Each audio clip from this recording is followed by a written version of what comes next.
The fantasy you are most ashamed of is not a dirty accident of your imagination.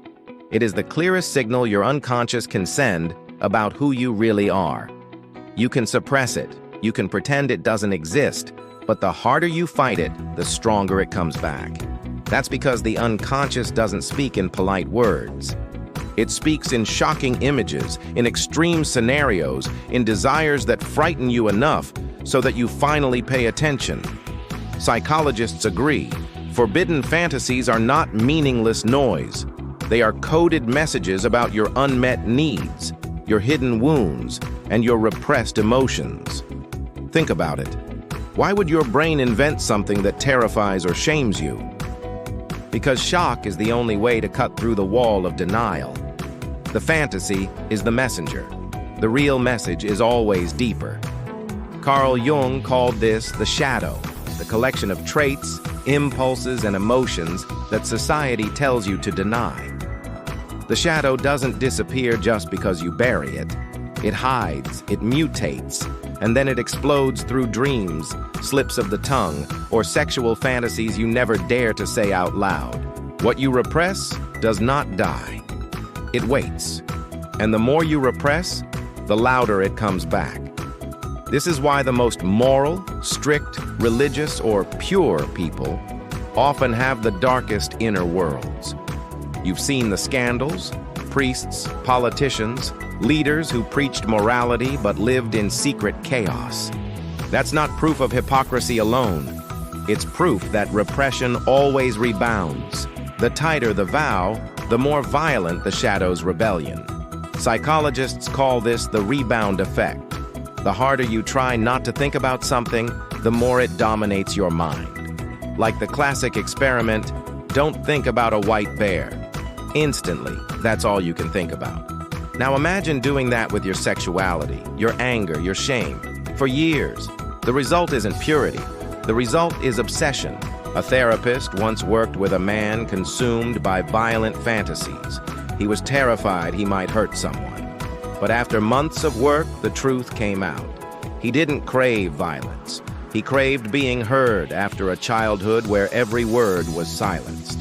His mind turned his rage into violent images, not because he wanted to act them out, but because that was the only way the unconscious could scream loudly enough to be noticed.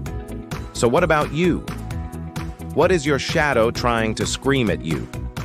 When a forbidden thought flashes in your mind, do you panic and bury it? Or do you stop and ask, what wound is speaking through this image? What need is hiding inside this mask?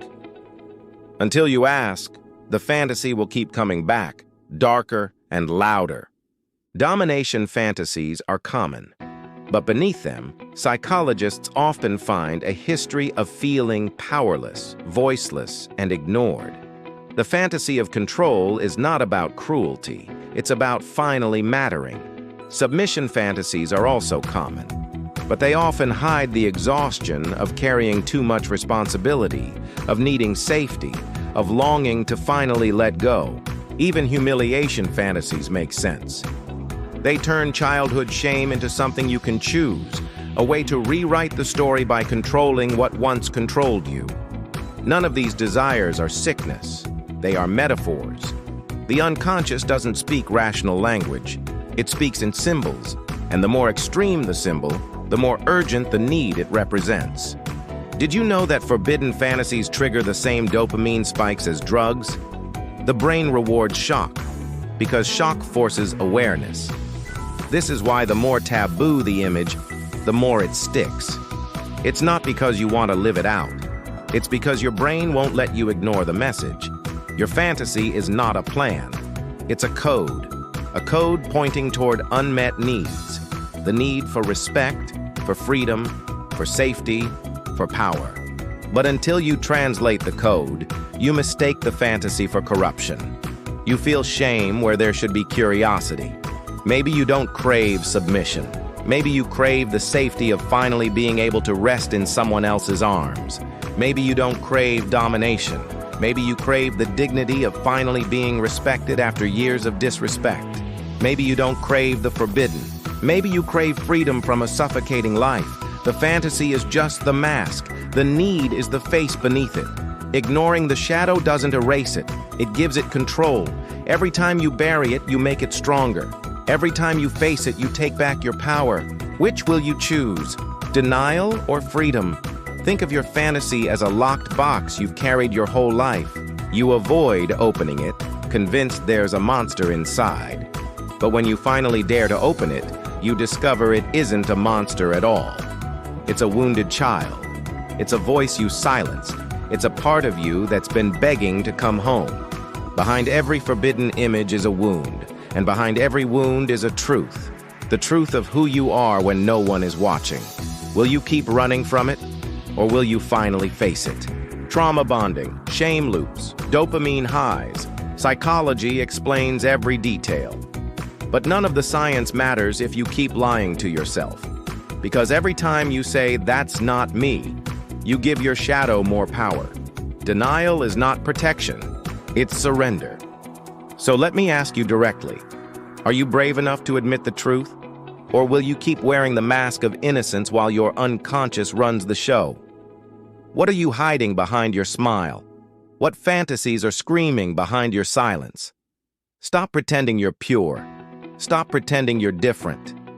Everyone has fantasies they don't admit. Yours are simply the ones your unconscious chose to reveal first.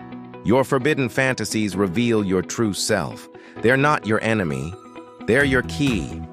And here's the choice. If you decode them, you'll find not shame, but freedom. You'll discover unmet needs, unhealed wounds, and the road to wholeness. But if you keep denying them, they will own you, whispering in the dark, shaping your actions in ways you don't even notice. So I'll challenge you now. Don't just watch this and move on. Take action. Comment one word, brave, if you dare to face yourself. Say it publicly, own it, and see how liberating it feels to stop lying. And subscribe, because here we don't sugarcoat. Here we rip off masks, expose the lies, and confront the truths others are too afraid to touch. No filters, no excuses, just the raw psychology of who you really are.